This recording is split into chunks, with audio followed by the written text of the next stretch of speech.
Welcome to WEBN News. I'm Ezekiel Telemaco. We have breaking news this hour. After a long-going battle with cancer, Supreme Court Justice Ruth Bader Ginsburg has died. Justice Ginsburg has served in the Supreme Court since 1993 and was the second woman to ever serve as a justice.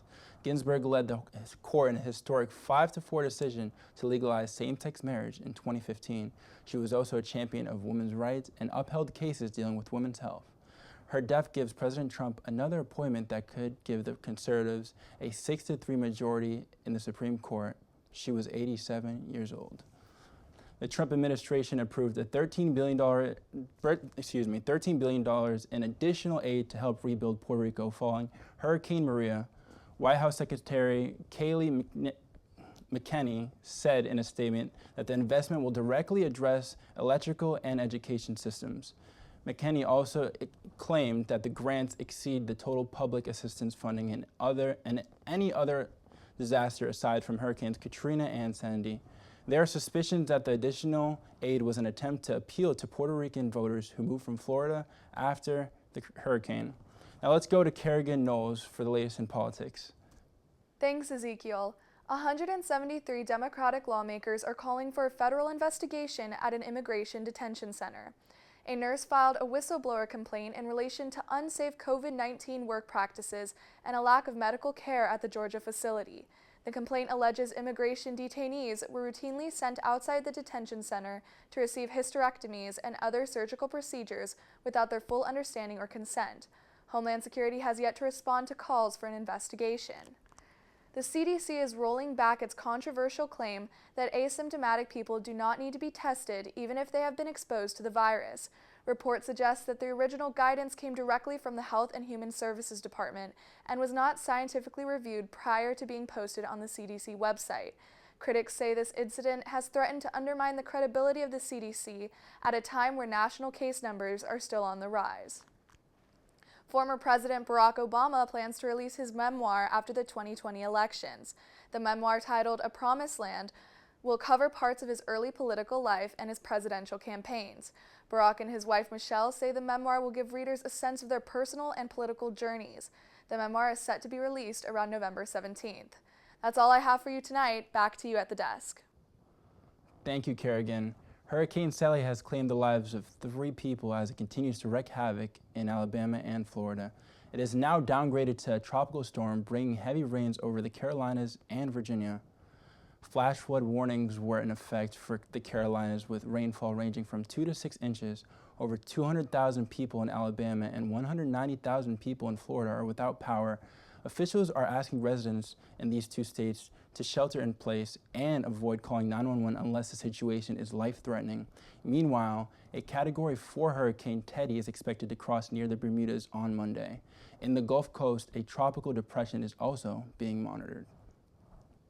Fire season in California has only just begun, but yet fires this year have already broken state records. Fires in California have become larger and more destructive and more frequent over time. The smoke, which has been seen on the East Coast, has led to the worst air quality in California in decades. Temperatures in the state are steadily increasing, and the drought is getting more and more severe. Experts say that California can expect more record-setting fire seasons if there is not a greater effort to slow climate change. Whew, it's starting to get a little chilly here in Boston. Let's go to Carly Brockema for our 5-day forecast. We will start off this weekend with temperatures in the upper 50s for Saturday and Sunday. We're looking at sunny to partially cloudy skies throughout the downtown area, making it the perfect weekend for some outdoor, socially distant activities. The clear skies and mild temperatures will continue to start off our week, but there is a chance of rain Monday night into Tuesday morning. The precipitation will move out by Tuesday afternoon, giving us a clear day Wednesday with temperatures in the mid-70s. Thanks, Carly. After the break, Breonna Taylor's family files a lawsuit against the city of Louisville. We'll be right back.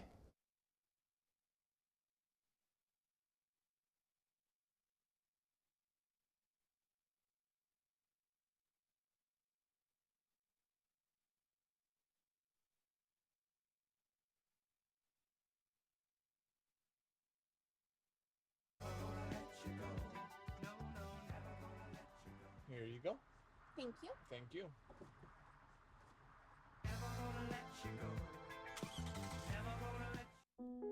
Queen is just my everything. His smile did it. His smile, his eyes, his knowledge. My landlord, he decided that he wanted me to move based on the fact that I was transgender.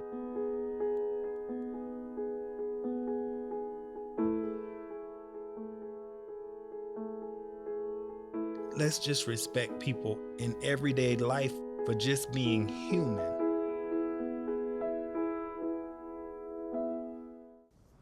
Welcome back to WEBN News. The city of Louisville, Kentucky will pay Breonna Taylor's family $12 million in a settlement of a wrongful death lawsuit. The city will also implement a number of police reforms, including installing social workers to aid in crisis response. This comes after months of nationwide protests calling for justice after police shot and killed Taylor in March. None of the officers involved in the raid are currently facing charges. This week, Connecticut is set to join states like Hawaii and New Mexico in imposing fines to enforce mask wearing.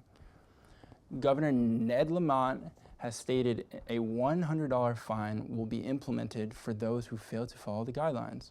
Organizers who plan the events that exceed the state's capacity's limits will be required to pay a $500 fine, and those who attend those events will be required to pay a $250 fine. Previously, the penalty for failing to comply with the mask order was a misdemeanor charge. State officials expect the enactment of fines to only particularly discourage people from breaking social distancing and mask-wearing guidelines. Now our international news correspondent Daniela Lobo-Rivera has an update on the top stories across the globe. A water bottle found in Russian opposition leader Alexei Navalny's hotel room is said to have contained Novichok.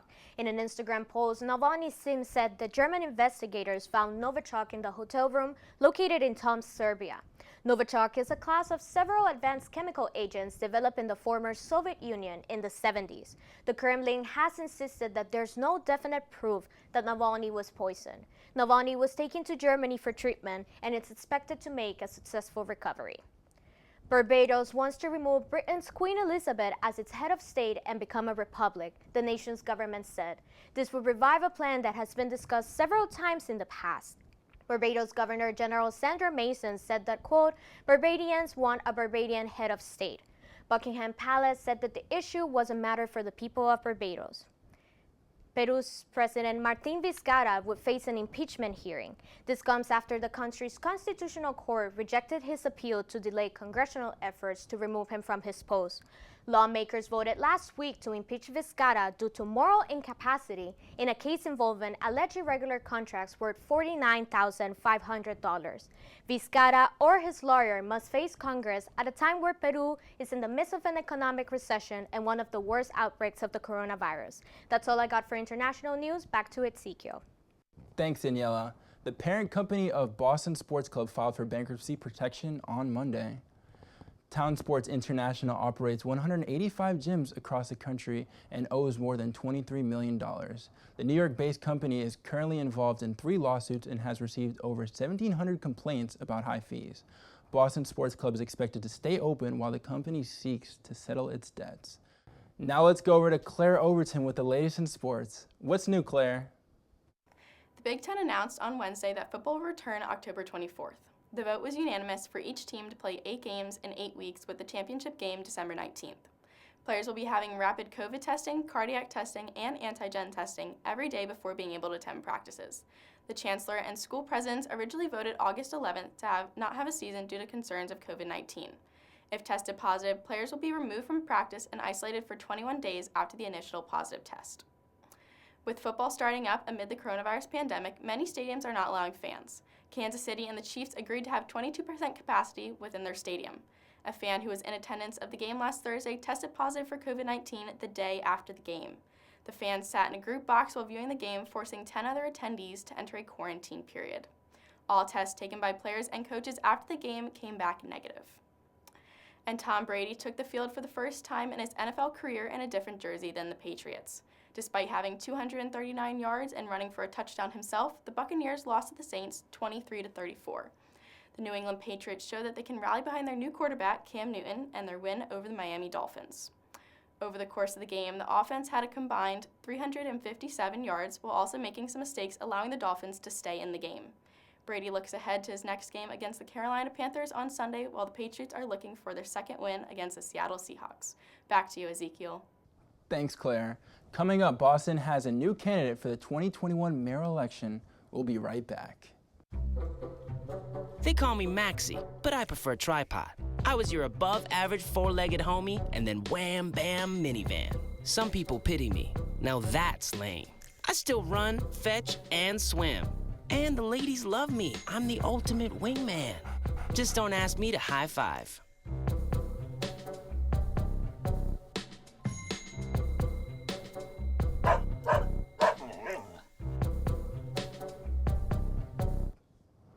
Welcome back to WEBN News.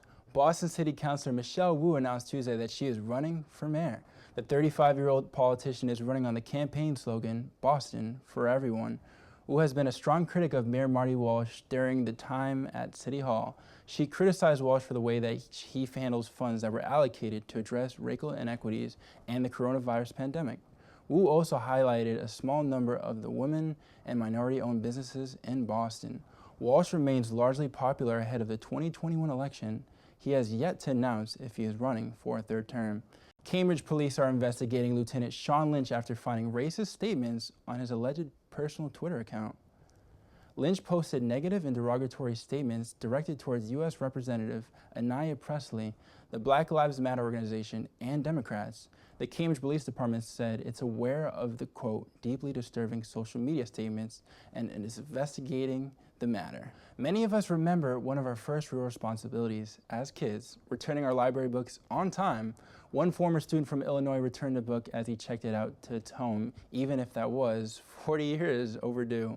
Kelly Gilson found an old copy of The King's Fifth by Scott Odell while cleaning out his basement. Gilson realized that it was a library book from Bridgeview Elementary in Betterdorf, Iowa, where he went to school in 1977. Gilson returned the book along with a new copy and a donation to the library. And that's all for tonight. Thank you so much for watching WEBN News. For more, go to our website at WEBN.TV or check us out on YouTube. I'm Ezekiel Telemaco, and have a good night.